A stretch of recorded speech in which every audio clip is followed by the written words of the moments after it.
So, title, what have old roses ever done for us? Well, I mean, if it wasn't for the old roses, we probably wouldn't be here, really, would we? We wouldn't be, certainly would be talking about things like HTs and Floribundas and the Perspia hybrids either. So, so my plan for today is for this evening is to briefly really look at the history of the roses and how they all connect up together. And it's quite a complicated system, genealogy. So you'll have to concentrate and keep it in your mind what's going on, because it does go all over the place, and some varieties are used over and over again. So what I'd like to do first of all is just basically define what an old rose is, and I think no two people will generally agree about what an old rose is. Some people might say that cutoff date is a date, say 1900 or 1860s, when the first hybrid tea was introduced. Others might say, well, it's all the all the once flowering old roses, the hybrid perpetuals, the Bourbons, the Portlands, and things like that. And others might include the hybrid musks. But then others might include, so well, an old rose is one of those hybrid teas. The early hybrid teas dated from pre-1900. So there's all sorts of definitions. So my definition really is more or less what you've got in the screen in front of you. So it's the species rose. That's a very important. It includes the species roses. I mean, they've been on the planet for about 35 million years. So I think they certainly count as being old roses. And they, over the centuries, gave rise to the once flowering old roses, things like the Gallicas and Damasks and Albas and things like that, which then gave rise to the repeat flowering roses with various influences from elsewhere, and then it goes on really into the hybrid musks in the 20th century, and that is with a few exceptions my sort of cutoff point really. But important, there's always exceptions. I mean, it's a general rule in all of life, really, isn't it? And certainly in horticulture, there's always the exception that proves the rule, which makes everything a bit more interesting, really.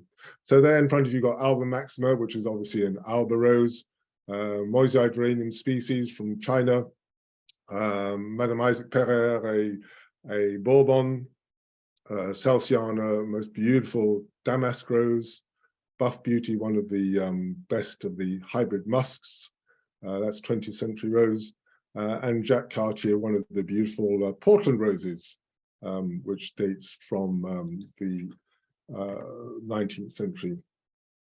So those are sort of just a brief outline of what I count as old roses. So where did roses come from? Well, they really, if you cut it right down to the bone, you could say they came from these sort of three species. There's various other species involved, but they played a slightly more minor role, some very minor and some not quite so major as these three. So Rosa gallica comes from Mediterranean region, short rose, only grows maybe a foot or two or something like that. Very variable color, varies from fairly deep pink to almost red, and glorious fragrance. And that, of course, gave rise to the Gallica roses. And then Gigantea, which is a gigantic, both in terms of growth. I mean, it'll go 50 or 60 feet up into trees. That all comes from Indochina. And then huge, great, big flowers as well.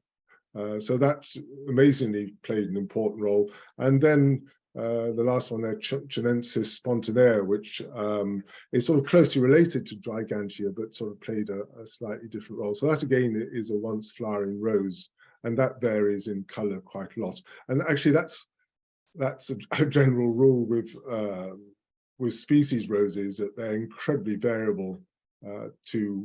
It's very difficult to identify, because they They vary in color a lot, and also in shape and size of the plant, depending on where they are, and they hybridize like mad. So put any two roses together and the chances are they'll produce seedlings which are some sort of intermediate in between the two. So trying to actually identify and classify species roses is very, very difficult. It's something I might do one day when I'm seriously twiddling my thumbs, but not for the moment, when I certainly haven't got time to twiddle my thumbs. Few other species roses that played a fairly important role. Fetchenkoana, that's an interesting rose. I always remember when I was at David Austin's, I used to have this dreadful job of having to walk around all day long with Robert Calkin, the expert knows, and we had to spend the whole day smelling roses. I mean, it's just such an awful job. But he was such a lovely chap, and I always remember his description. He had this wonderful ability to sniff a rose and then give you a fairly immediate sort of description what it's like. And his description of Fetchenkoana was a little bit of blackberry jam, not blackcurrant jam, but blackberry jam on Hovis bread.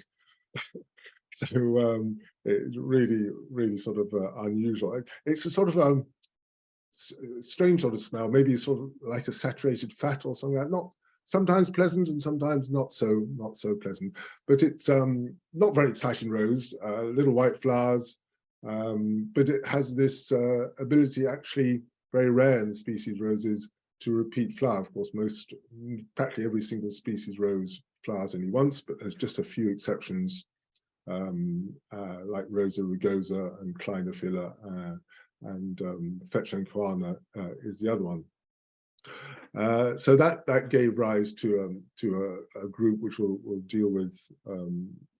Well, actually, I might as well tell you now that sort of had its influence on the damask roses. So that was an important part of the parentage of the damasks. How they got together with some of the parents, which is the Gallicas and the Damascena, I don't know, but there you are. That's DNA analysis says that it plays a part in it. We shall see. Rosa canina, of course, the dog rose, native to this country, that gave rise to the Alba roses, which are a beautiful group of the old roses, and as Alba suggests, so most of them are either white or pale pink. Multiflora, a dreadful weed, really, especially in the States. You might have heard that in the States they have dreadful problems with this awful insect called Japanese beetle. And multiflora is native to Japan, as is obviously the Japanese beetle, but then there's natural pest control over there. But it's got into the States, and the Japanese beetle causes awful problems over there, and likes multiflora as well, as does actually rosette disease, which is another dreadful thing. So the Japanese beetle actually is in Italy. So that's a very good reason that we shouldn't be tempted to bring anything back from Italy or from abroad, really, because all sorts of dreadful pests and diseases come in. So multiflora, straggly sort of small flowered thing, can have a wonderful fragrance. And then Rosa foetida, that's native to the Middle East, and that, as one might guess, was responsible for bringing the strong yellows into this color scheme of our modern roses. And as the name suggests, the fragrance is not always all that pleasant. And coming from the Middle East, where it's jolly dry, it doesn't have many genes for resistance to black spot. So it has been blamed for the black spot being sort of fairly common in modern roses. Whether that's fair or not, I don't know, because actually quite a lot of the China roses, which we'll come to in a moment, they're fairly susceptible to black spot as well. And then the last rose there is moschata, the musk rose, fantastic musky fragrance, smells like cloves when you smell it up close by. And as you might guess, that that got its way into actually a number of different roses. Actually, that's the other parent of the damask. So it was Fetchenkoana, Gallica, and moschata, but also into the hybrid musks and one or two others. So those are the main species that are responsible for the roses that we have in our gardens today. But they're, apart from the Fetchenkoana, which repeats a little bit, they're all once flowering. And so the great revolution that occurred in the 19th century, and possibly before, there's not really sure about when these Chinas came across from China. There's reports it might have been as early as the 17th century. And you hear of all sorts of things coming across from China on fairly early stages. So anyway, the sort of fairly first certain report of these Chinas coming across is during the 18th century. Noel Blush, probably about 1760 or something like that.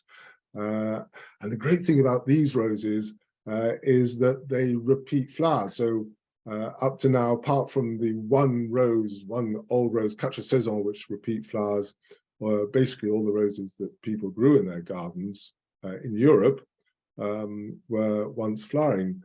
Whereas the Chinese, who'd been growing roses for a long time before us, probably, had the benefit of these roses that actually flowered more or less continuously, well, at least in good weather. They flowered more or less non-stop, but at least in maybe less clement weather, then they would repeat flower. And so when these roses came across, it caused a great revolution. They were quickly incorporated into the breeding program. And before too long, repeat flowering started turning up in our roses in various devious ways, I should say sometimes. Not I'm calling the Chinese roses devious at all. So the Portland roses, they are responsible, well, lovely group of roses, quite small group, unfortunately, but very much worth growing in your garden. There's the National Collection of the Portland roses up in Scotland. I don't know if Adrian or David are listening to this, but if you look up Plant Heritage, you see they've got the National Collection of Portland roses. And as I say, wonderful, wonderful group, repeat flowering, very healthy, and most of them have absolutely superb fragrance. So Comte de Chambord, I think, is one of the very best. So where did they come from? Well, they came from Quatre Saisons. That's the rose I mentioned before, which is the one repeat flowering old rose that we have. It could be that actually the ancient Greeks and Romans grew this rose, because there's reports of them being able to grow roses right out of season. So, but whether they had this season or not, this rose or not, it's difficult to say. But the great character about Quatre Saisons is glorious fragrance. And then that crossed with Gallica officinalis. So Rosa Gallica the true Rosa Gallica is a single flower, and the officinalis is the rose that's got semi-double flowers and sported at one stage to Rosa mundi. And that dates back to probably maybe the 1400s or something like that. And it's the rose that was grown in huge quantities throughout Europe, and especially in France, for the production of various products, cosmetic, medicinal, and culinary use. And especially around Paris, vast quantities of this Gallica officinalis was grown for these purposes. So these two roses crossed, and after a bit of time, a bit more crossing with other varieties, we've got varieties like Jacques Cartier and Comte Chambord and Rose de Reche and Indigo and things like that. Actually, I asked Adrian, I saw Adrian the other day, and I asked him what he thought the best Portland was, and I'm pretty sure he said Indigo, which is the dark purple one, which you very rarely see. So well worth getting hold of that if you can. I would think I must get hold of one myself, actually. The other, the old roses, the once flowering old roses, of course, had a big influence in the breeding programs. They were incorporated at various stages in the breeding program. So you've got glorious roses like the Queen of Denmark, which Alba Rose, glorious fragrance. I'm half French. I'm partly French, so I struggle between not sounding too French and not saying it in English. So I'll say it in French: Duchesse d'Angoulême or Duchess d'Angoulême. Yes, beautiful. Yes, that's a Gallica, isn't it? Yeah. Was it a Damas? I can't remember now. Empress Josephine, that's another Gallica. That can produce quite good hips, which most of them don't actually. And Cardinal Richelieu, a lovely dark purple Gallica. You can tell Gallicas because they've hardly got any thorns on their stems. They tend, obviously as exceptions are proven, will tend to be rather dark pink or purple, like Charles de Mille's Tuscany Superb and Cardinal Richelieu. I remember Queen of Denmark, I grew it in the previous garden, and tough as old boots, glorious flower and fantastic fragrance, and tough, very nice. And then we come on to the Bourbon roses. So these came about by accident, really. They did the work themselves. There's no breeder involved in helping along the way. So they were growing. They used to be grown side by side in a hedge in the Indian Ocean, in the island of Réunion, Ile de la Bourbon. And a seedling appeared one day, which looked quite interesting. And then that was sent back to France, and a seedling grown from that, and that gave rise to the Bourbon roses. So Bourbon roses named from the island of Bourbon, and so the Bourbon roses, which are some 19th century roses,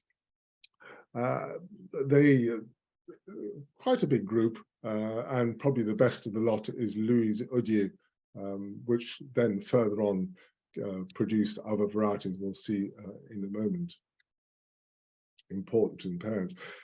Hybrid perpetuals is the next group, and really by then there was all sorts of different varieties available to breeders, and so they just sort of tried anything out. and probably some of them will just let the bees do the work for them. So certainly before it was recognized by Bennett and was it Weber, who I'm flickering a lot, I hope that's not coming through, that they didn't actually do any hand pollination. The pollination was just done by bees. They let the bees do the job. So any seedlings that came about, they didn't really know what the parent were. They didn't know at all what the parents. They might have, maybe had sort of 20 or 30 varieties there. So it could have been, they would have known, well, they might have known if they recorded which the seed parent was, but they certainly wouldn't have known what the pollen parent was. And they were doing it on a vast scale, so growing on a scale that we still see on some of the big breeders in the world today, like Cordes and David Austin's as well. So the hybrid perpetuals really are using Bourbons, Portlands, Chinas, anything that really comes to hand. And the emphasis there was really on the shape of the flower, and unfortunately the shape of the plant rather suffered. And in those days they didn't think twice about using fairly horrible chemicals to keep them free, free of disease. So disease resistance leaves something to be desired. So something like Souvenir Dr. Germain, most beautiful rose, but really, black spot is a fairly severe problem there.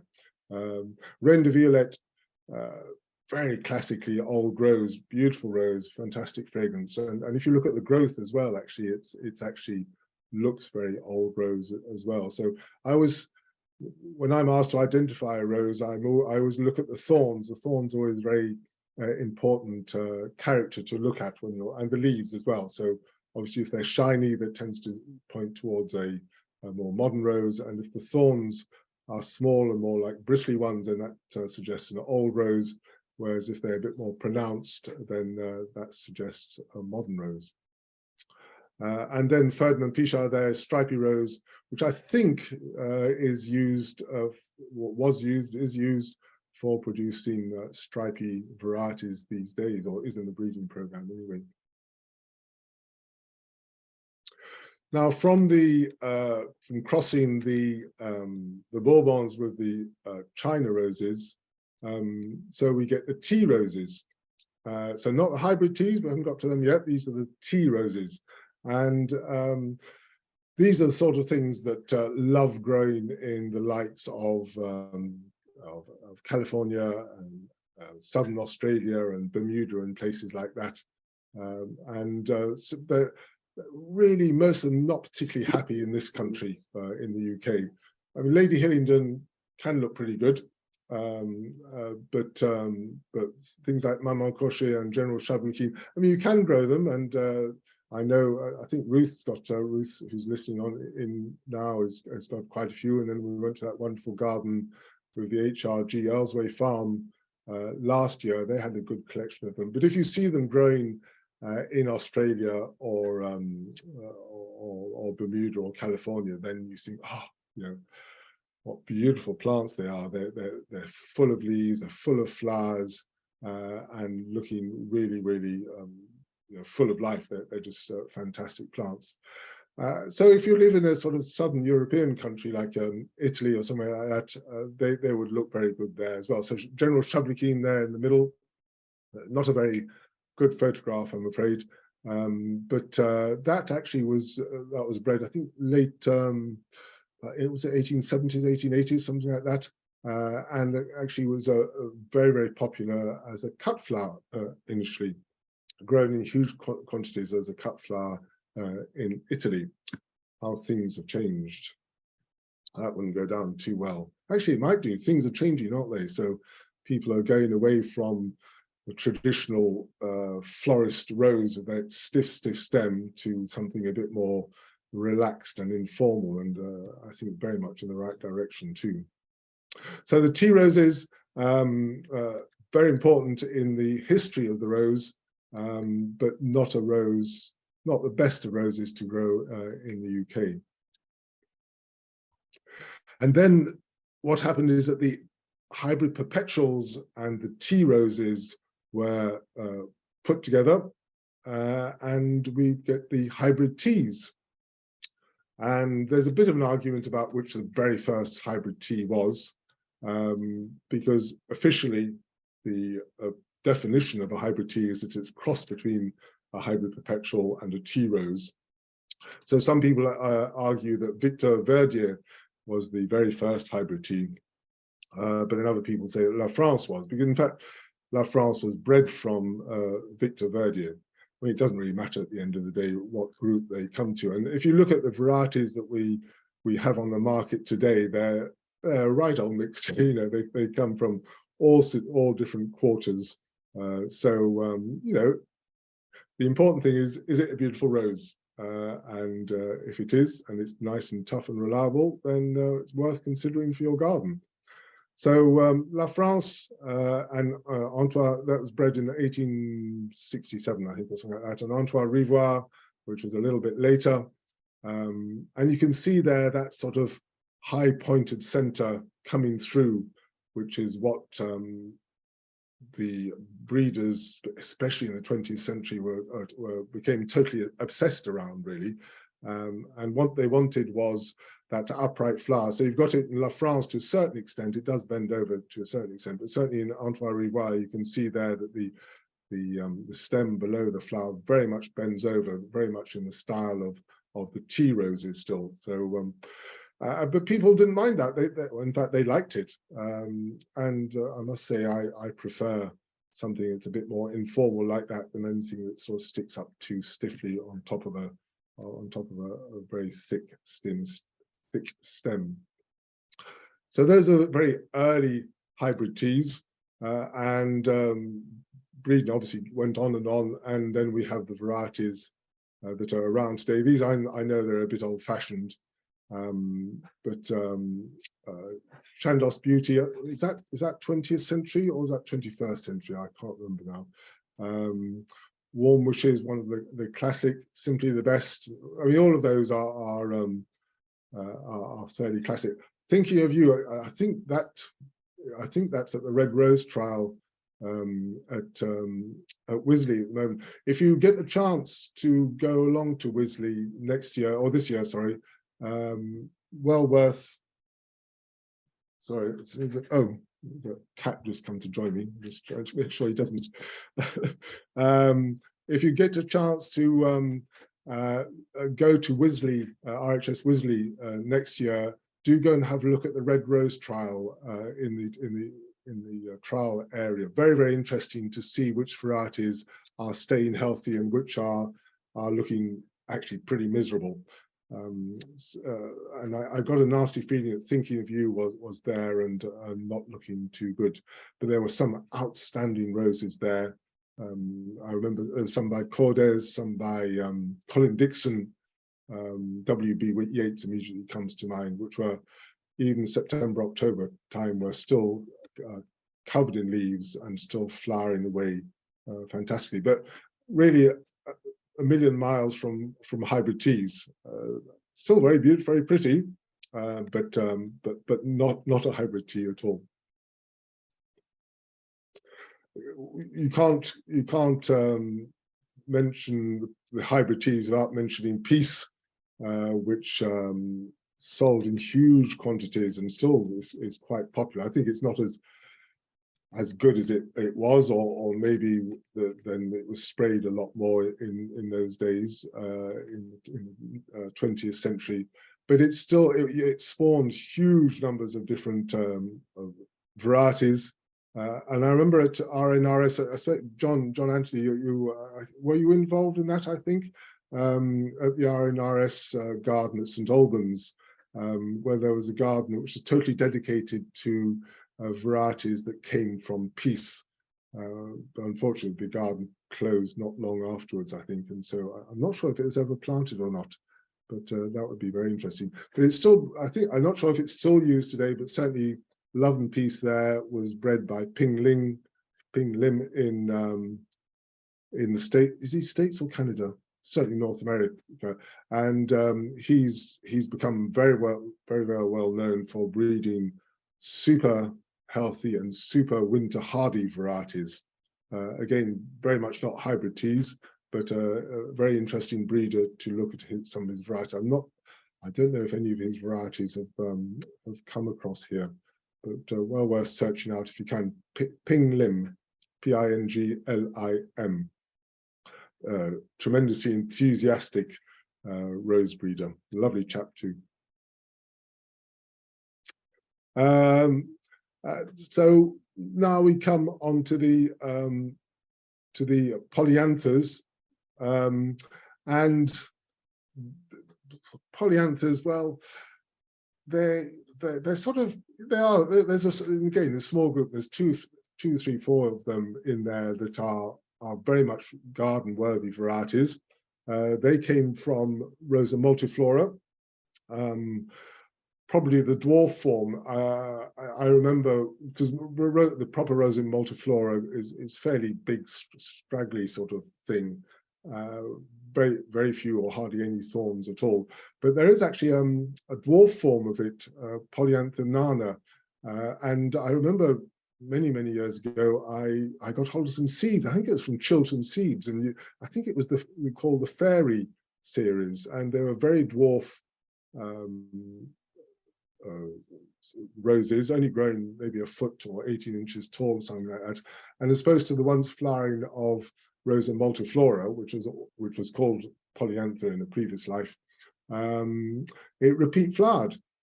And they varied in color from white through pale pink through sort of mid pink. And so it's actually quite interesting how roses change like that. The other example of that is Felicity Perpetua, which changed from a once flowering rambler to a repeat flowering shrub rose, little white pets. So it's interesting how it goes from once flowering to repeat flowering. Sometimes that happens in reverse as well, of course. So there's Cecil Brunner, that is a polyantha, and started life as a repeat flowering rose and then sported to a once flowering rambler. But anyway, the polyantha roses are essentially crosses between Rosa multiflora, probably the dwarf form, and one of the Chinas, maybe Old Blush, we don't really know at all. And the very first so-called polyantha was this not very exciting looking rose called Parkerette. And then that led to various other polyantha roses. Cecil Brunner, I've mentioned already, the fairy. Whether you call it a polyantha or not, I don't know. It's one of those things. It could be classified different things. And also Ellen Paulson was one. So actually, the Paulsons were instrumental in the next stage. They're still active today. The Paulson roses, mostly in breeding roses, little pot roses, sort of things you buy from garden centres, little miniatures and things like that you buy in pots, and you put them on your windowsill, and they'll last maybe a few weeks or a few months, and then they'll die off, and, unless you look after them. I mean, actually, some of them are very pretty, so it's actually worth. I'm rather rude about them, but actually some of them are really pretty, so it's worth actually considering them now and again. But anyway, the polyantha roses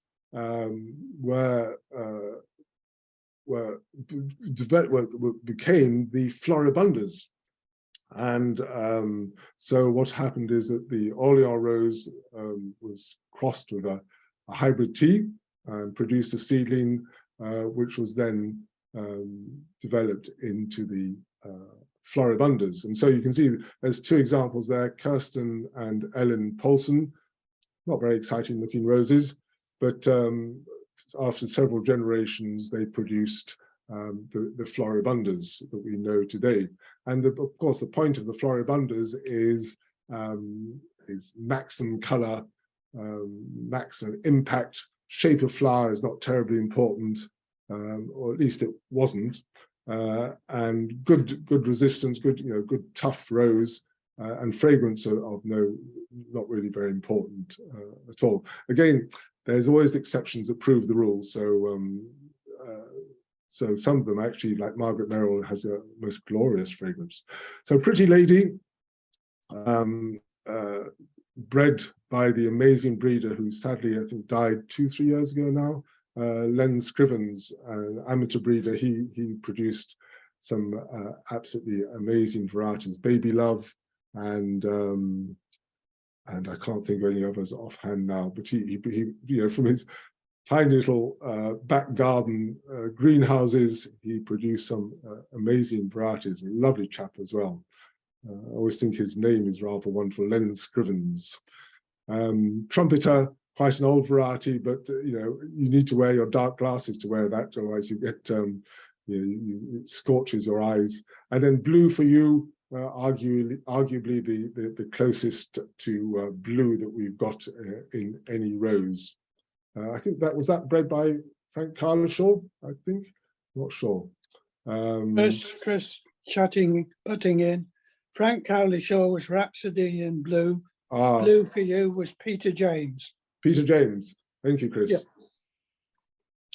Yeah. So all very free flowering. And Pretty Lady is you can see there that what's happened actually is that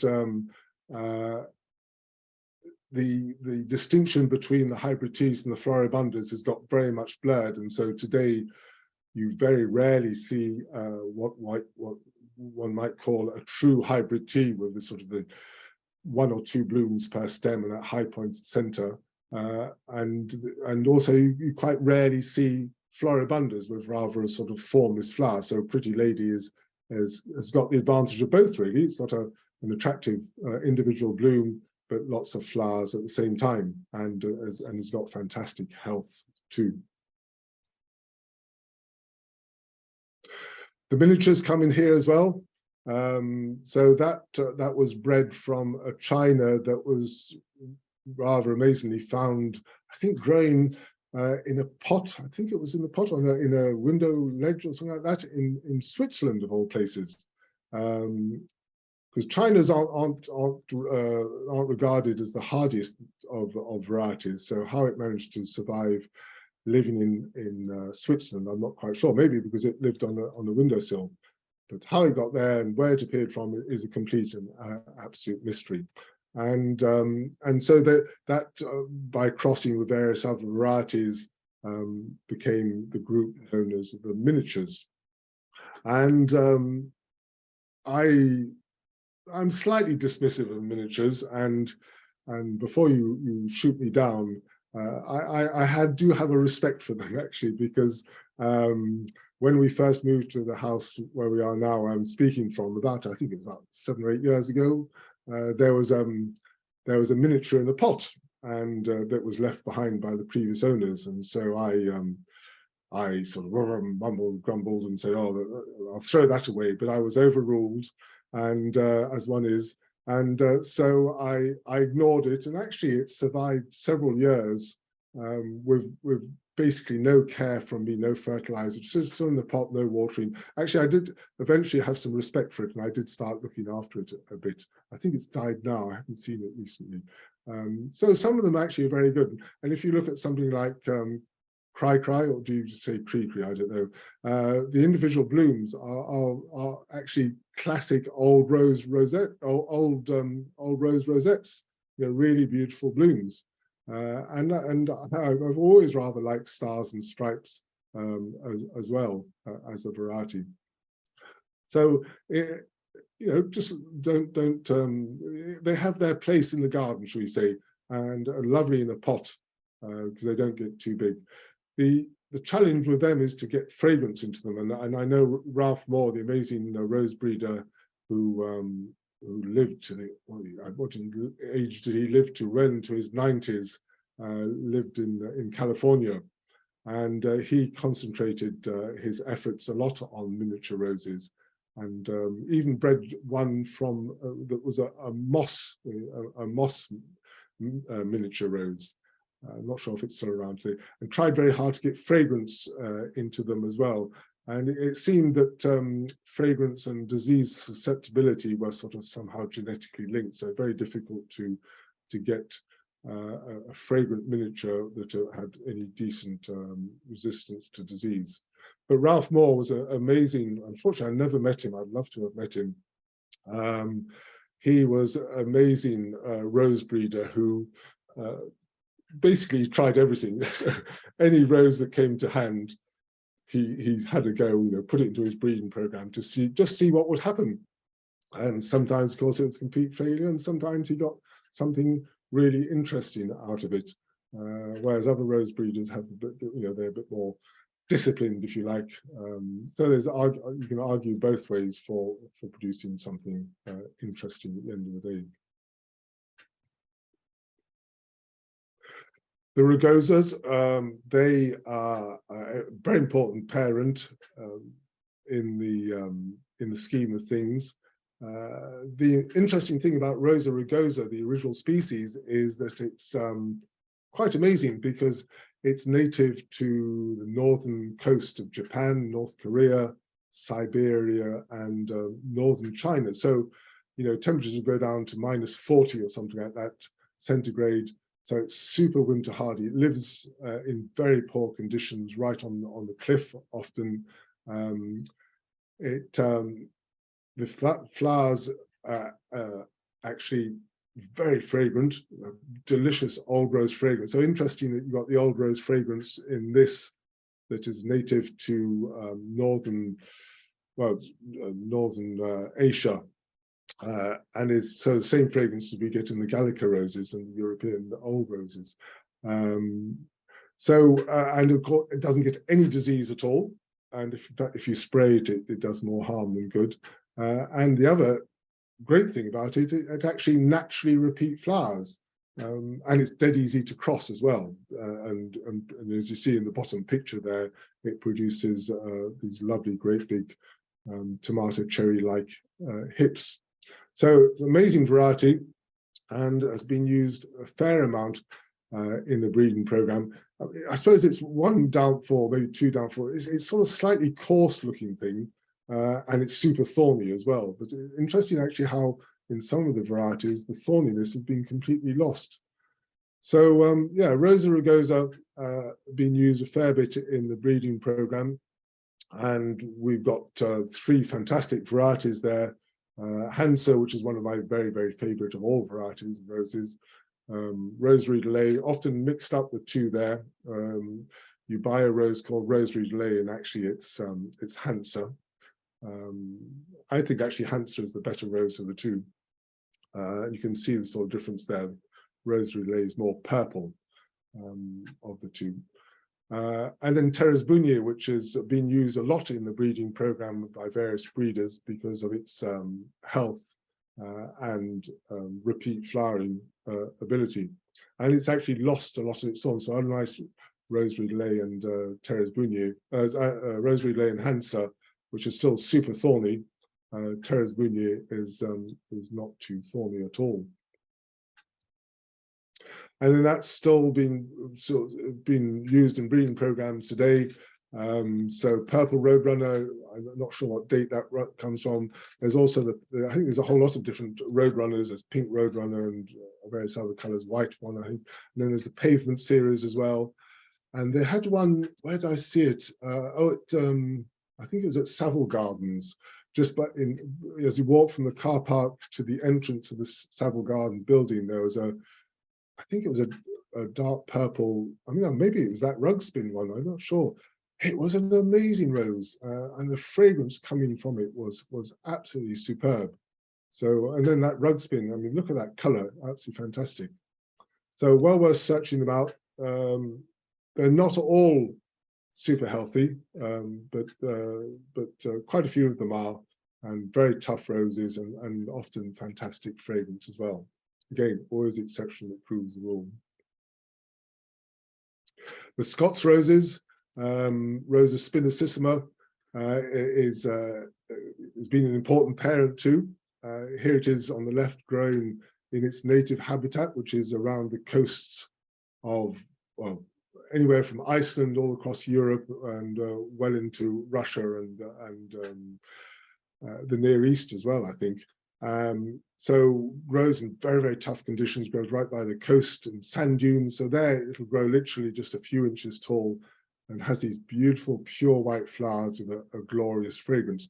Very easy to recognize with its extremely thorny stems and tiny little leaflets. Very early flowering as well.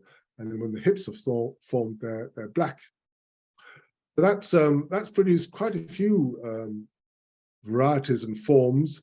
I don't know if Peter Boyd is listening to this, but he's recognised as the world expert on the Scots roses, and he's very, very anxious that that just because it's got Rosa spinosissima in its background, it's not necessarily called a Scots rose. So a Scots rose is something that is a form or a direct hybrid from Rosa spinosissima, where something like Frühlingsmorgen, which is 2 or 3 generations removed, is not a Scots rose. It was described as something that's got Rosa spinosissima in its background. So the Frühlings series were bred by Cordes in the 1960s, I think, 50s, 60s. Frühlings Gold is probably the best known one. Frühlingsmorgen, this one here, a bit of pink. Frühlings Duft. And there's 3 or 4 others, I think. Not really regarded so much these days, but in their day were very, very popular. Other ones from them, Maygold, which you see flowering very early in season. It's often flowering in May, these bright orange, which fades slightly to sort of a soft apricot color. It's a climber. Very tough, very thorny, and rather unusually Stanwell perpetual, which if you look at the leaves, you can see it's Stanwell, it's spinosissima background, but the flowers, you'd be hard pressed to guess that it had any spinosissima. Beautiful rose, fantastic fragrance, and repeat flowering as well. Well worth searching that out. And then still being used in breeding programs today. So Country Parson, David Austin variety.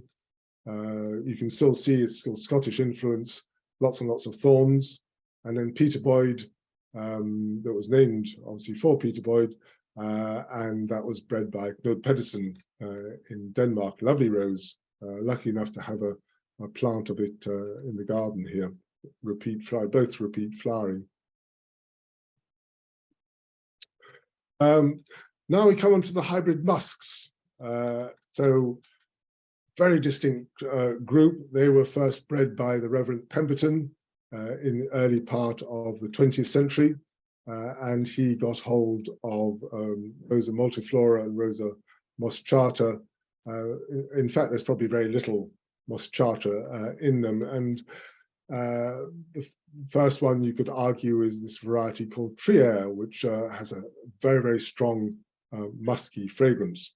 Reverend Pemberton, he was very keen, having dedicated a lot of his life to growing roses for the show bench, which were very fussy and needed a lot of care and attention. He was very keen, once he retired, to breed varieties that were much easier to look after and would sort of integrate into the garden much more easily than the hybrid trees for the show bench. So that was his aim, and that's why he chose these sort of rather, well, worlds away from the hybrid tea. And over the years, developed both by himself and then his wife when he died, and his gardener, various varieties. These are three of the best known ones: Penelope, Cornelia, and Felicia. But that's still been carried on very much. Louis Lenz, he very much carried on the baton of the hybrid musks. And when he died, the nursery was taken over by Rudy and Anne Vella in Belgium. And they actually are producing some really super varieties. Extremely healthy, very good repeat flowering, very good repeat flowering. Some of them have a fantastic fragrance, and quite a few of them actually produce a fantastic crop of hips as well. So well worth searching some of those out. And I don't know, a bit tricky to get hold of. I think I've heard that they've started to export roses back into England now. It does cost a bit, but I think that I stand corrected here that Trevor White and Peter Beals might sell one or two of them as well. So well worth looking out for these Louis Lenz modern hybrid musk varieties. And the hybrid musks, really, they come into a lot of the modern roses through icebergs. Iceberg is often classified as a floribunda, but really, truly, if you look at the parentage, it's actually more of a hybrid musk. And David Austin used that quite a lot in his breeding program in the early days. And so things like Graham Thomas and Heritage have iceberg in that background. And just a very brief aside here, rabbits are very selective about what varieties they eat. And I always remember a long time ago at the nursery, rabbits going along the line of Graham Thomas and eating every single one and leaving the ones either side. And then I've been advising to garden not far from here, where we planted a whole new roses, and some of the roses were just superb, grew fantastically, and the next door variety just wasn't growing at all. And I blamed the soil, I blamed everything. And in the end, I came down to the conclusion it's because the one that wasn't growing well was because the rabbits just loved it and kept on going there and eating it. Yeah, if you've got iceberg in the background, you need to protect it from rabbits. How you find out whether it's got iceberg in the background, I don't know, because a lot of breeders are rather secretive about it, their parentage. And so if you look at David Austin's books, he usefully divides his varieties up into different sections, sort of, which reflect what sort of background they have. So one of them is the musk group, and so it includes things like Desdemona, which is a fantastic variety, really good repeat flowering, fantastic fragrance, and very tough and reliable. And Olivia Rose Austin, which is one of the healthiest roses around, and very free flowering, very early flowering as well. Lady Charlotte, amazing rose that just carries on flowering even at Christmas time. It's still trying. It's not too nasty weather, then it's still trying to flower. They're looking lovely at the rose garden behind the palm house at Kew Gardens. Buttercup, one of my very favorite varieties for fragrance. I was talking about smelling roses with Robert Calkin earlier on, and this is the only rose that he couldn't describe. He just said, well, that's just a delicious fragrance. He couldn't define the fragrance of it. He couldn't describe it. And we've got a couple of plants either side of a bench that we regularly sit down on, having lunch or cup of tea or whatever. But of course, the English roses started with Constance Spry, really. That was his very first crosses back in the 50s, was between the old roses, the Gallicas, the Damas, the Albas, things like that, and the modern HTs and Floribundas. So here's one of the very first crosses, Belle Isis crossed with Dainty Maid, and somehow between those two really quite small roses with not very big flowers, it managed to produce this very vigorous rose with a great big pink flower and a fantastically strong fragrance. Without being too heretical, I wonder if it wasn't Belle Isis, but Belle Amour, which is a bit more vigorous and has more of a myrrh fragrance. But I won't start upsetting the cart too much about that. But Constance Spry was his very first variety. Not quite what he was after, but what he was trying to do, of course, there was trying to produce varieties that looked like the old roses, but repeat flowered and had a wonderful fragrance as well. And Constance Spry was a very good starting point. He crossed that again and got various other varieties. Yeah. Am I flicking again? So Wife of Bath was his very first true repeat flowering variety that came, I think, from Madame Caroline Testel. And then he crossed that again with various varieties like the tea rose Gloire de Dijon.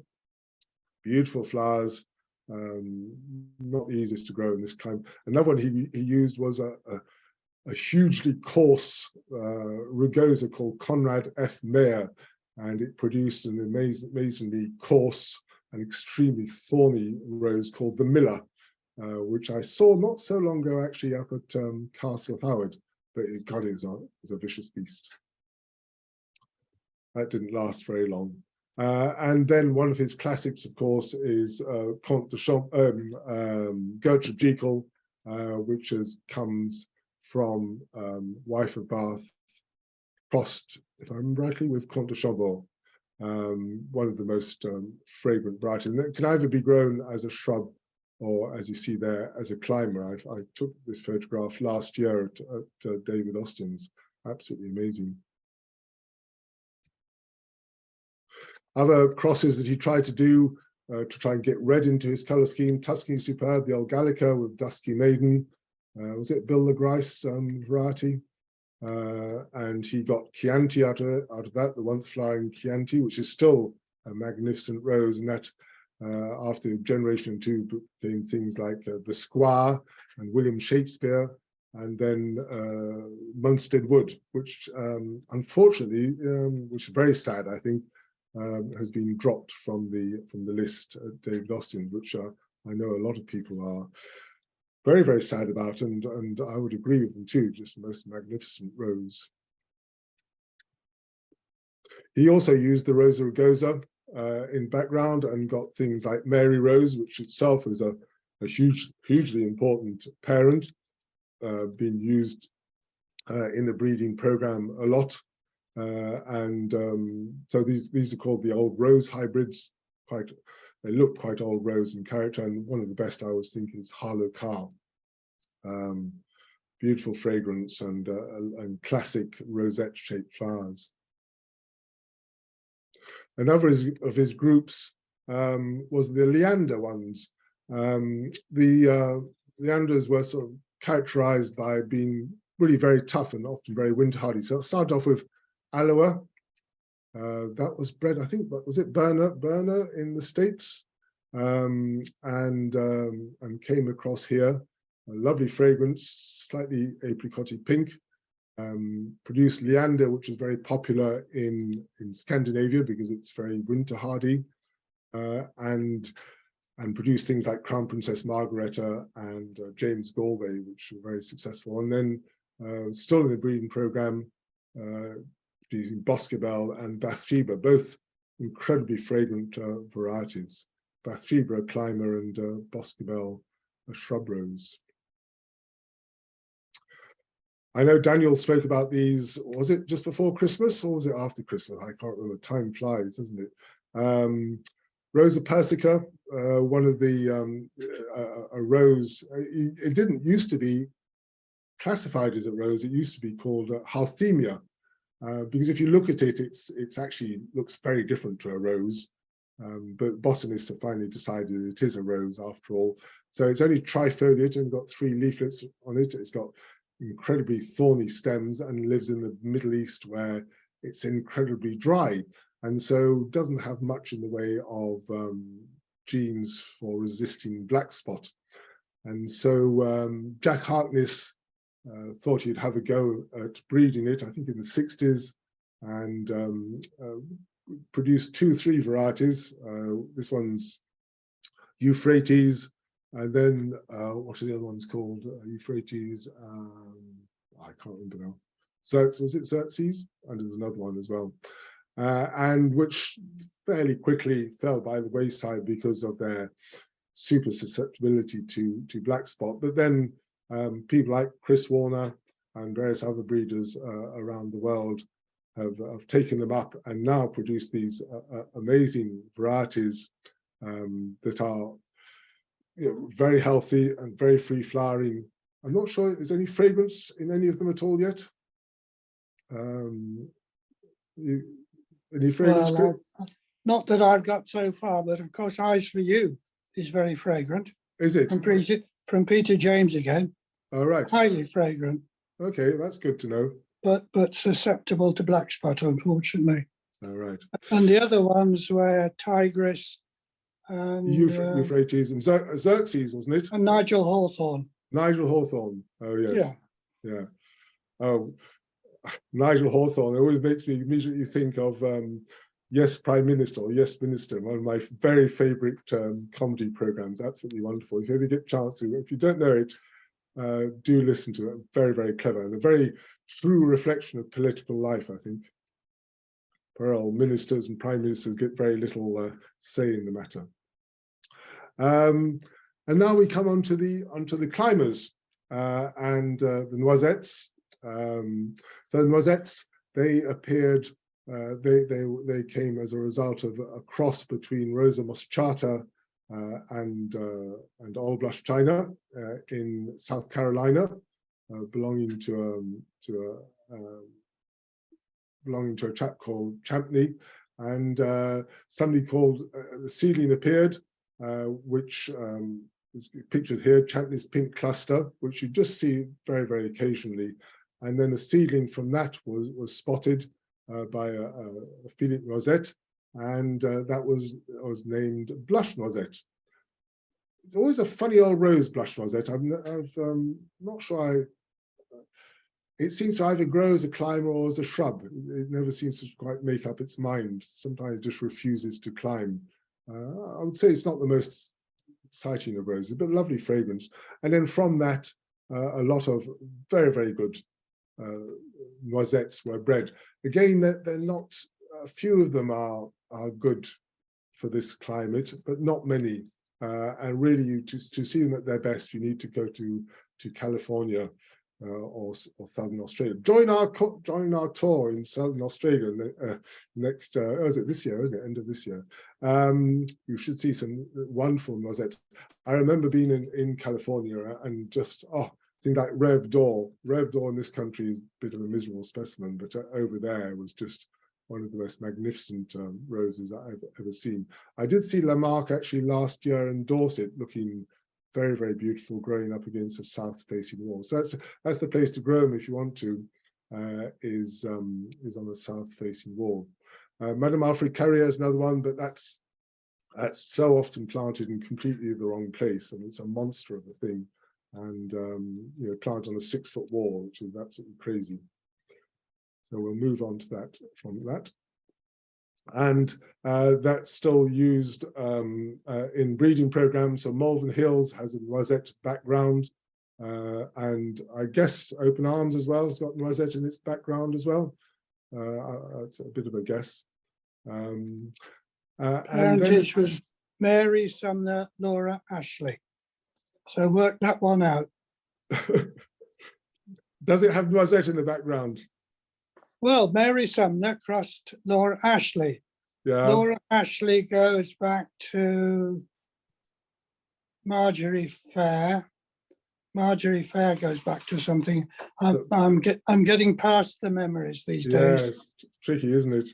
Yes, I used to remember a lot of the parentage of the English roses, but forgot them now. Not that I'm allowed to tell you anyway. And then we come into the Ramblers. The Ramblers I love the Ramblers, but they're a very mixed bunch. So you've got various species that put their 2 pennyworth in there. So things like Arvensis, Sempervirens, Arvensis, which is native to this country, Sempervirens, which is more Middle East, and the evergreen rose produced Adelaide d'Orléans, Polyantha, or should I say multiflora, and Witcherana as well. And Witcherana is quite an interesting species because it actually repeats to a certain extent. And so a lot of the hybrids, a lot of the better hybrids of the Ramblers that we grow are called Witcherana hybrids. But that's confusing, but actually because they're crosses between multifloras and Witcheranas. And actually, if you look at the hairy stipules at the base of the petioles, if you looked at that because they've got hairy stipules, then that points to a multiflora. But anyway, these classifications doesn't really matter what group it belongs to. The important thing is it a worthwhile rose to grow?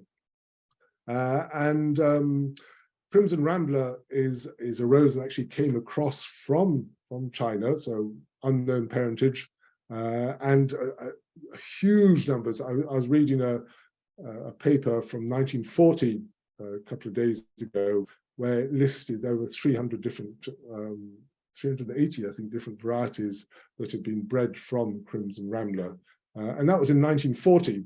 So that number would have been increased hugely since then. So Crimson Rambler, a once flowering rambler, and that would have been, that gave rise to Crimson Showers, again, once flowering, and that in due course went on to Super Excelsa. Now we're getting the repeat flowering into it.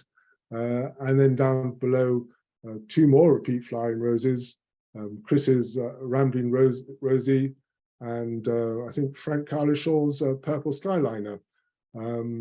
So yeah, the repeat flowering is gradually getting into all of the different varieties and making them extremely good and worthwhile varieties. So on that, I'll say thanks very much for listening, and I hope you can keep pace. There'll be a questionnaire afterwards asking you what parent came from where.